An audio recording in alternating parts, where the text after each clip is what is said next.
BBC News with Sue Montgomery.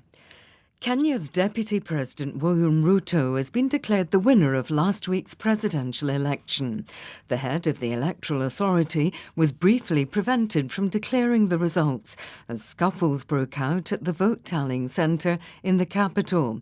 Wafula Chebukati said Mr Ruto got just over 50% of the votes, narrowly ahead of the opposition leader Raila Odinga. Will Ross reports. This was a close race, William Ruto getting just enough votes to avoid a runoff. Even the backing of Uhuru Kenyatta couldn't push Raila Odinga over the line for what was the opposition leader's fifth shot at the presidency. His running mate Martha Karua has posted on social media, "It's not over till it's over," a clue that the election may be challenged in the Supreme Court.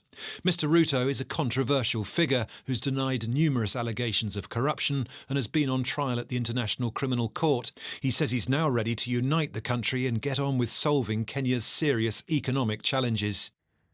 A Russian-backed proxy court in the Ukrainian region of Donetsk has charged 5 foreign nationals with being mercenaries fighting alongside the Ukrainian army. Russian media report that 3 of the men, a Briton, a Croatian and a Swede, could face the death penalty. All of them pleaded not guilty. Hugo Bashega is in Kiev. Pictures posted by a local news agency show the 5 men in a cage during the session, which was held behind closed doors. The Croatian government has said the case is illegal because it's opposed to international law.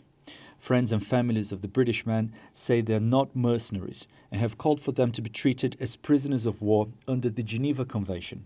In June, 2 Britons and a Moroccan were sentenced to death for similar accusations. Foreign governments have dismissed the trials as illegitimate and declined to negotiate with the self-proclaimed Donetsk People's Republic. France says all of its soldiers have now left Mali, where they have been fighting Islamist militants for close to a decade. David Bamford has more details. Despite the departure, France retains more than 4,000 troops in the West African region and says it will remain committed to the fight against Islamist insurgent groups. But the French were left with little choice about staying in Mali. Following the army coups there, relations have broken down and the new military rulers have opted to work with Wagner Group mercenaries from Russia. Mali remains ostracised by neighbouring West African countries, adding to the general instability. Prosecutors in the US state of Georgia have told Rudy Giuliani he's a target of their criminal investigation into attempts to overturn the result of the last presidential election. As Donald Trump's personal lawyer, he helped lead legal challenges to the outcome of the vote. He's due to testify before a grand jury in Georgia on Wednesday. World News from the BBC.